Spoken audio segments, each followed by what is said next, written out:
Good morning, everyone, and welcome to today's Daily Word. Today's Thursday, January 20th. Glad you could join me for our few minutes together. Pretty cold this morning, but the sun's shining, so that's good to see as we spend our daily few minutes together, sharing in our daily word and what it means for us and how it calls us to live our lives.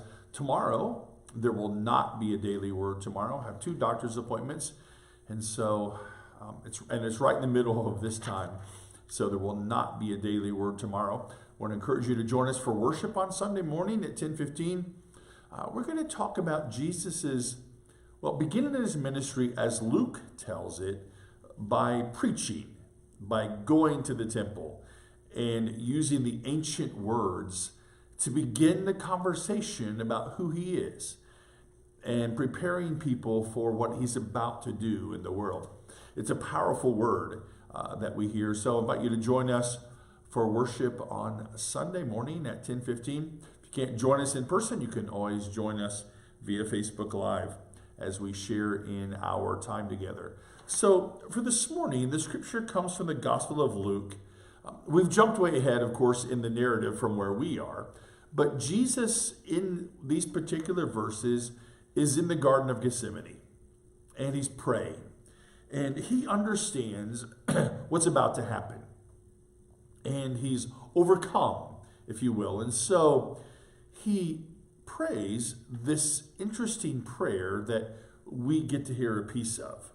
We hear these words: Father, if you are willing, take this. So in these hours in the Garden of Gethsemane, some hours before his rest, Jesus apparently, as we hear this, finds this interesting perspective in his life. Now, Sunday, we're going to talk about, clear back at the beginning of the Gospel of Luke, we're going to talk about Jesus going to the temple and the scrolls given to him, and he opens it to Isaiah and makes this big pronouncement about who he is.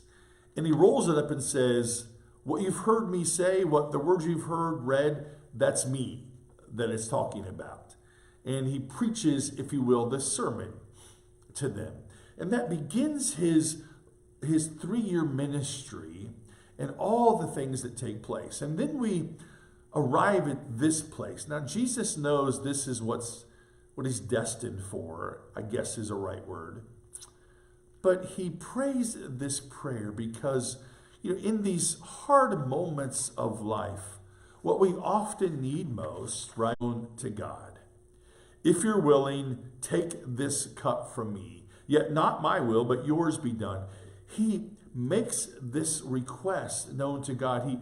He pours out his heart to God. He gives God, all of his emotion.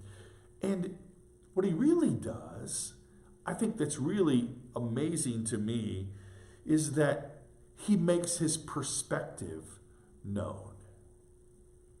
His perspective is that, if you're willing, take this cup from me because I'm not really sure I can handle this cup. If you could take it from me, if you're willing. His perspective is one that's a powerful one that I think lends credence to us. We live our lives, we go through our daily tasks. We have all the things that we're called to do and things that we have to accomplish, and those are great things, but oftentimes, we just ride the hills and valleys. We just ride the ups and downs, whatever that looks like and wherever it takes us. And we don't often pause enough to offer our perspective to God, to cry out to God and ask God to help us, to say, God, I really can't carry struggles, our worries, our fears, our anxieties, that we can give them to God, and that we share the truth of what our perspective is with God. I think one of the hard challenges in my life, and probably in all of our lives, is that we don't like to admit we're struggling. We don't like to admit that we need help. We struggle with saying, yep, I could really use your help. And we say that on a personal level, right? To friends, to folks who offer to help. I'm not very good at that. people offer to help and I simply say, no, I got this, I can take care of it.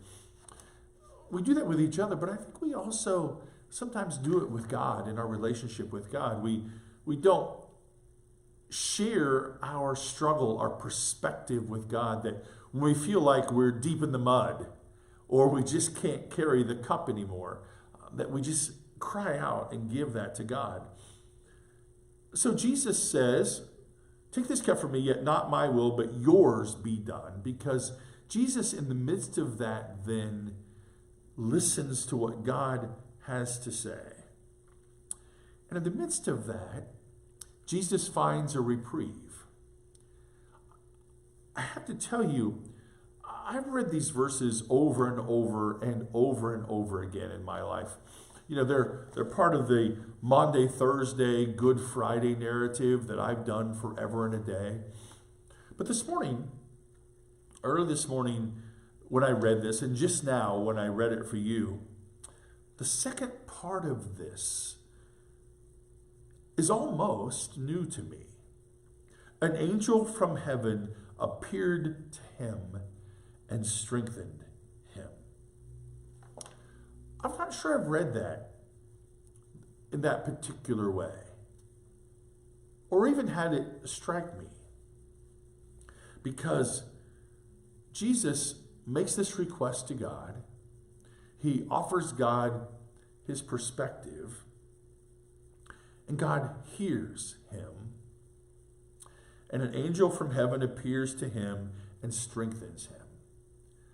I have to tell you, in reading that, in hearing those words spoken over and over again in my head and thinking about it, I wonder for us, and for me especially too, you know, I often pray this. I pray this about my physical health situation with my knee and my hip, and you know, this good possibility that my surgery is going to get put off because of all the hospitalizations. Hasn't been canceled yet. You know, it's still on the list, but I'd be shocked if it happens on February 14th. I just really would. And so I've said, look, I just can't do this anymore. You know, and I think I've made my perspective known to God. I think I have. But then I wonder if I've ever heard the second part of the voice in my life. An angel from heaven appeared to him and strengthened him. Jesus gets a reprieve in this. Not that the crucifixion doesn't happen, but that in that moment, an angel strengthens him.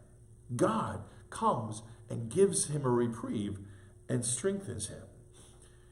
And for us, you know, as we live our lives, as we face all the things that we face in life and all the challenges that come to us, whatever they are, and they're various and they're all over the place, all over the map in each of our lives. I think there are a couple of things that we need to learn from this in our daily word. Is that it's important for us to make our requests known to God. To give God our perspective. Look, God, I can't handle this any longer. And then to listen long enough and to trust enough that even though the cup might not be lifted from us, resolve and gives us a bit of a reprieve in life. And I think that's such an important piece of this story in our lives that we're called to learn and to listen in our relationship with God.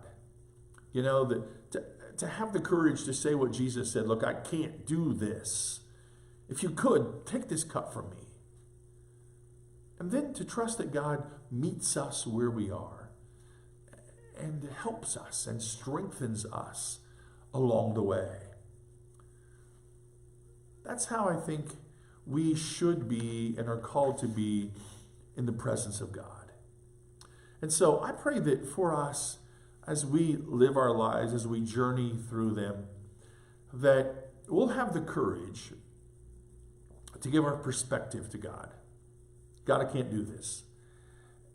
And then sit still long enough. Stay in the same place long enough. Pray long enough. To allow God to strengthen us as that scripture speaks to us. That's a word I needed to hear today, and I hope that is a good word for you to hear today. So, no daily word tomorrow. I'll share a scripture that you all can read and think about. Join us Sunday morning for worship at 10:15, either in person in the sanctuary or join us on Facebook Live, and then we'll be back again on Monday morning at 10 o'clock. Have a great day. Know of God's love for you and know of my love for all of you. And I will see you Sunday morning at 10:15.